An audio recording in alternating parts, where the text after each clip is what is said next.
Hello, இன்னைக்கு நம்ம mole concept சாப்டர்ல 4வது லெக்சர்ல இருக்கோம். ஸோ இன்னைக்கு என்ன பார்க்க போறோம் அப்படின்னா கெமிக்கல் ஈக்குவேஷன்ஸ் பத்தியும் அதை எப்படி பேலன்ஸ் பண்றது அப்படிங்கிறதையும் அதை பேஸ் பண்ணி லிமிட்டிங் ரியேஜென்ட் அப்படிங்கிற ஒரு கான்செப்டை பார்க்க போறோம்.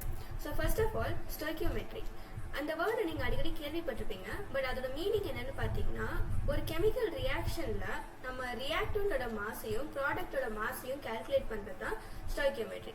ஸோ எவ்வளோ கிராம்ஸ் ஆஃப் ரியாக்டன்ட் ஒன்றா சேர்ந்து எவ்வளோ கிராம்ஸ் ஆஃப் ப்ராடக்ட் எனக்கு தருது அப்படிங்கிற கால்குலேஷன் தான் ஸ்டோக்கியோமெட்ரி. இப்போ எக்ஸாம்பிளுக்கு இந்த ரியாக்ஷன் எடுத்துக்கலாம். CH4 + oxygen gives CO2 + 2H2O. So இந்த ஆரோக்கு லெஃப்ட் சைடில் இருக்கிற இந்த மாலிக்யூல்ஸ் எல்லாமே நம்ம ரியாக்டன்ஸ் அப்படின்னு சொல்கிறோம். அண்ட் இந்த ரைட் சைடில் இருக்கிற எல்லாமே ப்ராடக்ட்ஸ். ஸோ நமக்கு இந்த ப்ராக்கெட்ல லெட்டர் இருக்குல்ல, இது என்னன்னு பார்த்தீங்கன்னா the state of the product and reactant.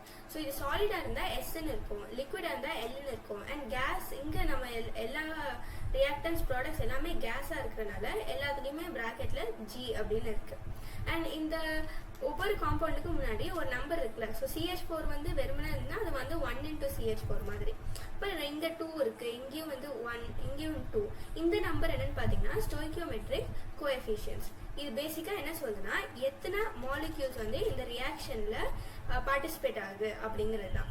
So இந்த எக்ஸாம்பிளில் பார்த்தீங்கன்னா இதை பார்க்கும்போது நான் என்ன சொல்றேன்னா ஒரு மீத்தேன் மாலிக்யூல் 2 ஆக்சிஜன் மாலிக்யூலோட ஒன்றா சேரும்போது எனக்கு ஒரு கார்பன் டை ஆக்சைடு மாலிக்யூலும் 2 H2O மாலிக்யூலும் ஃபார்ம் ஆகுது அப்படிங்கிறத என்னால் சொல்ல முடியும்.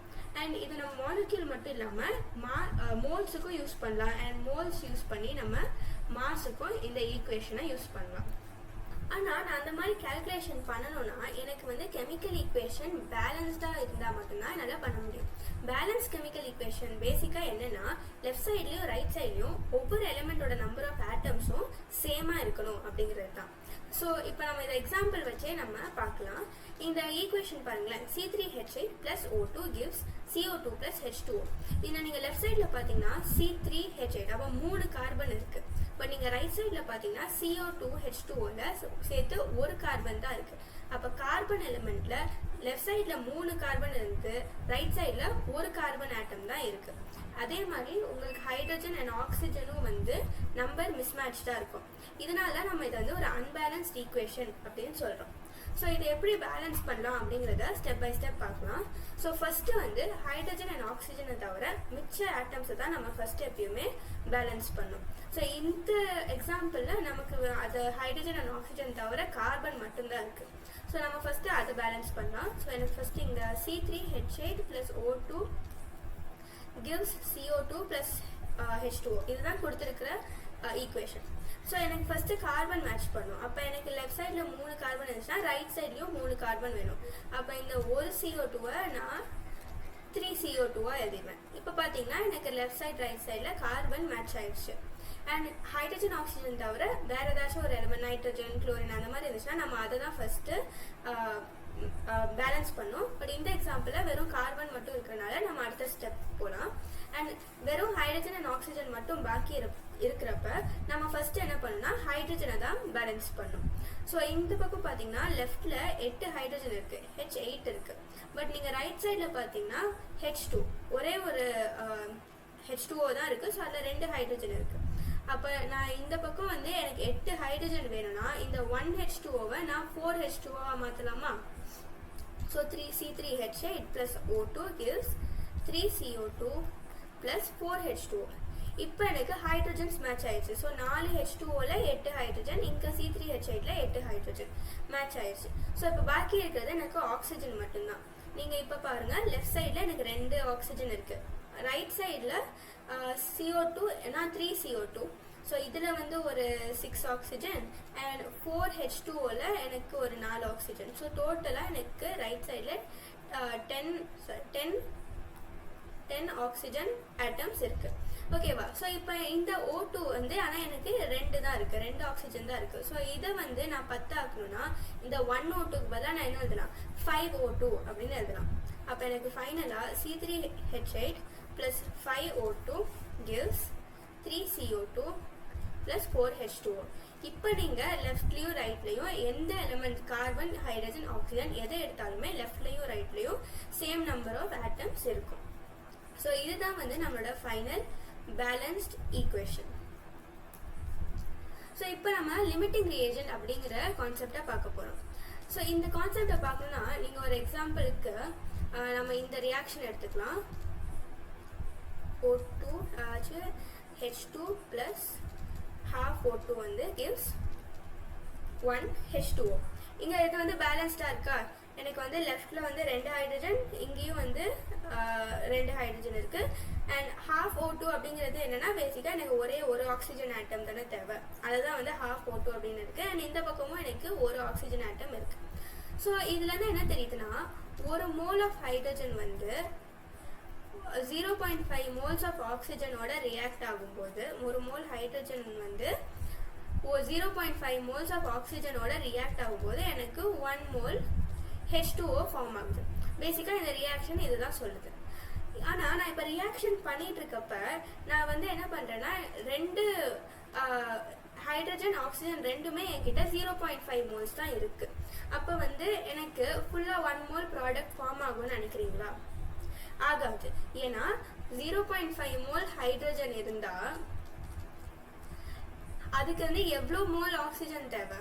இந்த ரியாக்ஷன் படி 1 மோலுக்கு ½ மோல் தேவைன்னா, ½ மோலுக்கு அதுலேயும் ஹாஃப்னா 0.25 மோல் ஆஃப் ஆக்சிஜன் தேவை. அண்ட் இது கரெக்டாக மேட்ச் ஆச்சுன்னா எனக்கு எவ்வளோ H2O ஃபார்ம் ஆகும்? 0.5 மோல் H2O ஃபார்ம் ஆகும். கரெக்டாக இதில் வந்து அப்படியே வந்து நான் இந்த ரியாக்ஷன் அப்படியே பை 2 பண்ணுற மாதிரி வச்சுக்கோங்க. அப்போ நான் ரெண்டையும் வந்து 0.5 மோல் 0.5 மோல்னு யூஸ் பண்ணால் எனக்கு என் ப்ராடக்டில் 1 மோல் கிடைக்காது, 0.5 மோல் தான் கிடைக்கும். பட் எனக்கு பாக்கி ஒரு 0.25 மோல் ஆக்சிஜன் எக்ஸஸாக இருக்கும். கரெக்டா? அப்போ இந்த கேஸில் எவ்வளோ ப்ராடக்ட் ஃபார்ம் ஆகுது அப்படிங்கிறத டிசைட் பண்ணுறது வந்து இங்கே H2. அதனால நான் வந்து H2 தான் லிமிட்டிங் ரியேஜென்ட் அப்படின்னு சொல்கிறேன். அண்ட் ரியாக்ஷனுக்கு யூஸ் ஆகி பாக்கி இன்னும் கொஞ்சம் இந்த ரியாக்டன்ட் இருந்துச்சுன்னா அதை வந்து நம்ம என்ன சொல்லுவோம்னா எக்ஸஸ் ரியேஜென்ட். ஸோ இந்த கேஸில் H2 வந்து லிமிட்டிங் ரியேஜென்ட். அண்ட் இந்த கேஸ் வந்து ஆக்சிஜன் வந்து எக்ஸஸ் ரியேஜென்ட். ஸோ இந்த வந்து என்ன கேஸ்னா, if we have 0.5 moles of both. So பேசிக்காக நம்ம பார்க்கணுன்னா, நம்ம இருக்கிற ரியாக்டன்ஸில் எது ஃபஸ்ட்டு காலியாதோ அதுதான் வந்து லிமிட்டிங் ரியேஜென்ட். ஏன்னா அது காலியாகிற வரைக்கும் தான் ரியாக்ஷன் நடக்கும். ஒன்ஸ் அது காலியானதுக்கப்புறம் அதுக்கு மேலே இந்த ரியாக்ஷன் நடக்காதுல்ல. ஏன்னா இதுக்கு மேலே ரியாக்ட் பண்ணுறதுக்கு எங்கிட்ட ஹைட்ரஜன் இல்லை. ஸோ அப்போ வந்து ரியாக்ஷன் ஸ்டாப் ஆயிரும். ஸோ அது வரைக்கும் எவ்வளோ ப்ராடக்ட் ஃபார்ம் ஆகுதோ அதுதான் வந்து final amount of product. So எந்த ரியாக்டன்ட் வந்து கொஞ்ச நேரம் கழிச்சு ஃபுல்லாக கன்சியூம் ஆயிருதோ அண்ட் அது கன்சியூம் ஆனதுக்கப்புறம் அந்த ரியாக்ஷன் ஸ்டாப் ஆகுதுல்ல, அது அந்த ஃபர்ஸ்ட் எது கன்சியூம் ஆகுதோ அதுதான் நம்ம லிமிட்டிங் ரியேஜென்ட் சொல்கிறோம். அண்ட் பாக்கி எக்ஸஸ் இருக்கிறத நம்ம எக்ஸஸ் ரியேஜென்ட் அப்படின்னு சொல்கிறோம். ஸோ இதில் வந்து நம்ம ஒரு ஃபியூ கொஸ்டின்ஸ் போட்டு பார்க்கலாம். ஸோ ஃபஸ்ட்டு நம்ம பார்க்க போகிற கொஸ்டின் தான் இது. இந்த ரியாக்ஷன் கொடுத்துருக்காங்க. 4NH3 plus 5O2 gives 4NO plus 6H2O. Question என்னன்னா, அமோனியாவும் ஆக்சிஜனும் 1 மோல் ஈச் இருந்தால் number of moles of NO வந்து எவ்வளோ ஃபார்ம் ஆகும் அப்படிங்கிறது தான். ஸோ இந்த ரியாக்ஷன்லேருந்து நான் என்ன சொல்லலாம் அப்படின்னா, 4 மோல்ஸ் ஆஃப் NH3யும் 5 மோல்ஸ் ஆஃப் ஆக்சிஜனும் சேர்ந்தா எனக்கு 4 மோல்ஸ் ஆஃப் NO ஃபார்ம் ஆகும். கரெக்டா? ஸோ இந்த மாதிரி கொஸ்டினை நான் ஈதர் அமோனியாவை ஃபிக்ஸ் பண்ணி பண்ணலாம், இல்லாட்டி ஆக்சிஜனை ஃபிக்ஸ் பண்ணி பண்ணலாம். இது 2 வகையாகவும் பண்ணலாம். ஸோ இப்போ நம்ம எக்ஸாம்பிளுக்கு நான் அமோனியா ஃபிக்ஸ் பண்ணி பண்ணுறேன். ஸோ ஃபிக்ஸ் பண்ணி பண்ணுறதுனா என்ன அர்த்தம்னா, நான் வந்து அந்த ப்ராடக்ட்டை வந்து எவ்வளோ இருக்கோ அதை எழுதிட்டு அது ரியாக்ட் ஆக எவ்வளோ தேவை அப்படின்னு கால்குலேட் பண்ணேன். ஓகேவா? ஸோ இப்போ நான் எக்ஸாம்பிளில் இப்போ இந்த கொஸ்டின் பண்ணலாம். இப்போ நான் அமோனியாவை ஃபிக்ஸ் பண்ணி பண்ணுறேன்னா என்கிட்ட இருக்கிறது வந்து 1 மோல் ஆஃப் அமோனியா. கரெக்டா? அப்போ இது வந்து 4 மோல்ஸுக்கு 5 மோல்ஸ் தேவைன்னா 1 மோலுக்கு 5/4 மோல்ஸ் தேவை. புரியுதா? ஏன்னா இந்த ரியாக்ஷன்ல 4 மோல் ரியாக்ட் ஆகணும்னா எனக்கு 4 மோல் NH3 ரியாக்ட் ஆகணும்னா 5 மோல் O2 தேவையா? அப்ப அதை நான் அப்படியே இந்த ரியாக்ஷனை பை 4 பண்ணி எனக்கு 1 mole of NH3 தான் இருக்கு. அப்ப அதை ரியாக்ட் பண்ண எவ்வளவு வேணும்னு பார்த்தா 5/4 moles of oxygen தேவை. அண்ட் இது கரெக்டா இருந்துச்சுன்னா 5/4 moles of oxygen இருந்துச்சுன்னா எனக்கு எவ்வளவு moles of NO ஃபார்ம் ஆகும்? கரெக்டா 1 mole of NO ஃபார்ம் ஆகும். பட் இங்க பாருங்க 5/4 அப்படிங்கிறது என்ன? 1.25. ஸோ அப்போ 1 mole NH3 ரியாக்ட் பண்ணோம்னா எனக்கு ஆக்சுவலி 1.25 moles ஆஃப் ஆக்சிஜன் தேவை. ஆனால் என்கிட்ட எவ்வளோ இருக்கு? 1 mole ஆஃப் ஆக்சிஜன் தான் இருக்கு. அப்போ இந்த கேஸில் ஆக்சிஜன் தான் வந்து லிமிட்டிங் ரியாக்ஷன். ஸோ அதுதான் ஃபர்ஸ்ட் காலி ஆகும். அப்போ நான் இந்த மாதிரி அமோனியாவை பேஸ் பண்ணி பண்ணால் எனக்கு ஆன்சர் தப்பாக வரும். ஏன்னா அமோனியா பேஸ் பண்ணி பண்ணுறப்ப எனக்கு 1.25 moles ஆஃப் ஆக்சிஜன் இருந்தால் தான் இந்த ரியாக்ஷன் கரெக்டாக வரும். ஆனால் என்கிட்ட 1.25 moles இல்லை, 1 mole தான் இருக்குது. ஸோ இதை வந்து நம்ம இப்போ ஆக்சிஜன் பேஸ் தான் பண்ணுவோம். ஸோ ஆக்சிஜன் பேஸ்னா நான் வந்து ஃபர்ஸ்ட்டு 1 mole ஆக்சிஜன் இருக்குன்னு நான் ஃபிக்ஸ் பண்ணிட்டேன். ஸோ இந்த 1 mole ஆக்சிஜன் ரியாக்ட் ஆனா எவ்வளோ NH3 தேவைன்னு பார்க்கலாமா? ஸோ 5 moles ஆஃப் ஆக்சிஜனுக்கு 4 moles NH3 தேவைன்னா 1 mole ஆக்சிஜனுக்கு எவ்வளோ தேவை? 4/5 moles ஆஃப் NH3 தேவை. ஸோ அப்போ இது சேரும்போது அக்கார்டிங் டு திஸ் ரியாக்ஷன் 5 molesக்கு வந்து 4 moles தருதுன்னா 1 moleக்கு வந்து அதே மாதிரி 4/8 moles 4/5 moles NO ஃபார்ம் ஆகும். இப்போ செக் பண்ணா 4/5 அப்படிங்கிறது வந்து என்னது? 0.8. அது அவ்வளோ இருக்கா? என்கிட்ட இருக்கு. ஏன்னா எனக்கு தேவையானது வந்து 0.8 moles தான். ஆனால் என்கிட்ட இருக்கிறது வந்து 1 mole. ஸோ அப்போ இங்கே அமோனியா தான் வந்து எக்ஸஸ் ரியாக்ஷன். ஏன்னா அதுதான் வந்து ரியாக்ஷன் முடிஞ்சு கொஞ்சம் பாக்கி இருக்கும். ஸோ அப்போ இந்த கேஸில் இந்த ரியாக்ஷன் தான் கரெக்டு. இந்த மாதிரி நம்ம O2-வை ஃபிக்ஸ் பண்ணி பண்ணுறது தான் கரெக்டு. அப்போ எனக்கு ப்ராடக்ட்டும் வந்து 4/5 moles ஆஃப் NO ஃபார்ம் ஆகும், which is nothing but 0.8 moles. So இது வந்து ஆப்ஷன் 1 தான் கரெக்ட். ஸோ நம்ம நெக்ஸ்ட் பார்க்க போகிற கொஸ்டின் இதுதான். ஸோ கொஸ்டின் என்னன்னா 10 grams of calcium carbonate was added to 15 grams of dilute hydrochloric acid. So product வந்து calcium chloride, water, carbon dioxide அப்படின்னு சொல்லிட்டாங்க. அண்ட் இது which of the following is true? அதுதான் கொஸ்டின். அண்ட் ரியாக்ஷன் என்னன்னா CaCO3 plus HCl gives CaCl2 plus CO2 plus H2O.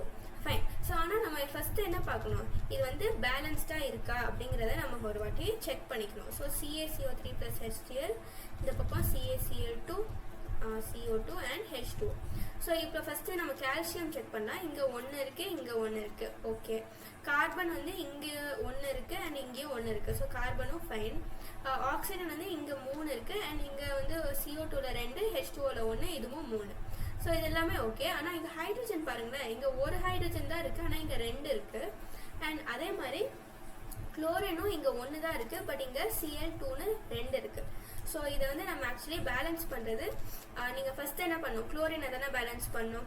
So இங்கே எனக்கு வந்து 2 chlorine வேணும் அப்படின்னா இங்கே நான் வந்து 2HCl அப்படின்னு போடலாமா?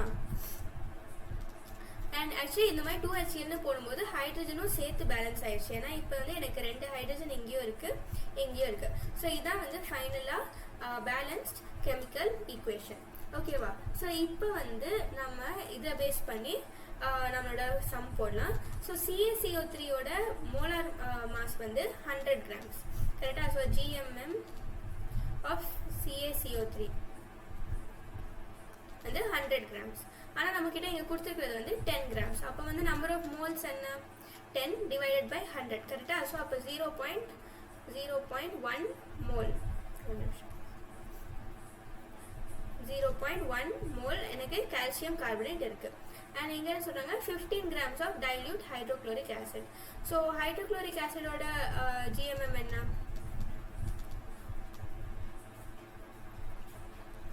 ஸோ இது வந்து ஹைட்ரஜன் வந்து 1, குளோரின் வந்து 35.5, ஸோ வந்து 36.5 மாதிரி. கரெக்டாக? ஸோ இங்கே வந்து என்ன சொல்கிறாங்கன்னா 15 grams of dilute hydrochloric acid. அப்போ இங்கே என்ன வரும்னா 15 divided by 36.5. இது வந்து அப்ராக்சிமேட்டாக 0.5 வந்து இது வந்து கிட்டத்தட்ட ஒரு 0.4 மோல்ஸ் கிட்ட வரும் அப்ராக்சிமேட்டாக. ஸோ இப்போ வந்து எனக்கு இந்த ப்ராடக்ட்லாம் வருது. Okay fine. ஸோ இப்போ ஆனால் இந்த ரியாக்ஷன் படி எனக்கு ஆக்சுவலாக என்ன தேவை? 1 mole CaCO3 வந்து 2 moles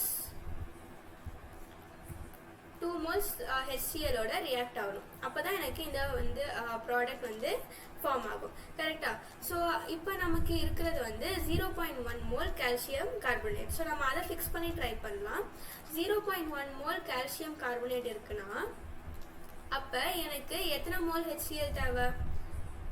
1 மோலுக்கு 2 மோல் தேவைன்னா 0.1 மோலுக்கு எத்தனை மோல் தேவை? 0.2 மோல் HCl தேவை. அண்ட் இங்கே என்ன பார்த்தீங்கன்னா எனக்கு 0.4 மோல்ஸ் இருக்குது. அப்போ நான் கால்சியம் கார்பனேட் வந்து 0.1 மோல் யூஸ் பண்ணேன்னா அண்ட் எனக்கு தேவையான ரியாக்ஷனுக்கு தேவையானது வந்து 0.2 மோல்ஸ் தான். அண்ட் அதுக்கப்புறம் நான் இந்த ரியாக்ஷன் ப்ரொசீட் ஆகுமானா ஆகாது. ஏன்னா அதுக்கு மேலே எனக்கு கால்சியம் கார்பனேட் இல்லை. சரி, கரெக்டாக? ஸோ அந்த கால்சியம் கார்பனேட் முடிஞ்சனால ரியாக்ஷன் வந்து ஸ்டாப் ஆயிடும். அப்போ இங்கே வந்து கால்சியம் கார்பனேட் தான் வந்து லிமிட்டிங் ரியேஜென்ட் and HCl தான் வந்து excess reagent. ஸோ நம்ம ஆப்ஷனோட மேட்ச் பண்ணலாம். HCl வந்து லிமிட்டிங் ரியேஜென்ட்னு சொல்கிறாங்க, இது வந்து தப்பு. அண்ட் இதில் வந்து hydrochloric acid is excess reagent, so இது correct. Calcium carbonate is excess reagent, அதுவும் தப்பு. ஏன்னா இந்த CaCO3 வந்து நம்மளோட limiting reagent. And none of the above தப்பு. ஸோ ஆப்ஷன் 2 தான் வந்து கரெக்டான ஆன்சர். இங்கே தேர்ட் கொஸ்டின் ஒன்று எழுதியிருக்கேன், இதை நீங்கள் ஹோம்ஒர்க்காக ட்ரை பண்ணுங்கள். ஸோ நான் கொஸ்டின் ஒரு வாட்டி எக்ஸ்பிளைன் பண்ணிடுறேன். இங்கே ரியாக்ஷன் கொடுத்துருக்காங்க, N2 + 3H2 gives 2NH3. And நான் வந்து என்ன சொன்னால் என்கிட்ட 20 grams ஆஃப் N2 இருக்குது அண்ட் 5 grams ஆஃப் H2 இருக்குது. ஸோ இந்த இன்ஃபர்மேஷன் வச்சு எது வந்து லிமிட்டிங் ரியேஜென்ட்னு கண்டுபிடிக்கணும். அண்ட் ஃபைனலாக NH3 எத்தனை மோல்ஸ் ஃபார்ம் ஆகும் அப்படிங்கிறத கண்டுபிடிக்கணும். ஸோ இந்த கொஸ்டினை நீங்கள் ட்ரை பண்ணி கமெண்ட் செக்ஷனில் ஆன்சர் போடுங்க. தேங்க்யூ.